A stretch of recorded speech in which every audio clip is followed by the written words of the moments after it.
ከዛሬ ነገ ይስተካከላል እያልኩ ተስፋ ነበረኝ። አሁን ላይ ግን አቃተኝ ብላ እንግዲህ ሩታ አምኖ መከዳት እንዴት ያማል እያለች እንግዲህ በቴዲ አፍሮ ዘፈን እየዘፈነችለት መታለች።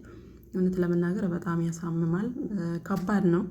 ምክንያቱም የምትወዱትን የምታፈቅሩትን ትዳራችሁን የልጃችሁን አባት የሆነን ሰው ማጣት በዚች ምድር ላይ ከዚህ የበለጠ ህመም የለም ጋይስ። የምሬን ነው የምላችሁና ሩታዬ እንግዲህ ትዕግስቱን ይስጥሽ፣ ጽናቱን ይስጥሽ።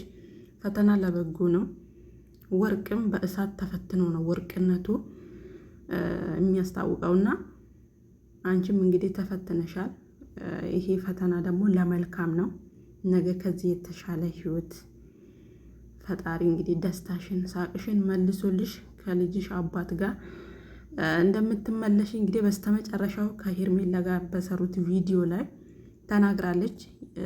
አመት አይፈጅብኝም፣ ምናልባት ወራቶች ሊፈጁብኝ ይችላሉ፣ ይስተካከላሉ ብላ እንግዲህ በእርግጠኝነት ተናግራለች። የተናገረችውን ደግሞ ሩታ እንግዲህ ታሳካዋለች እውነት ለመናገር እና ያደርግልሽ የኔ ወርቅ።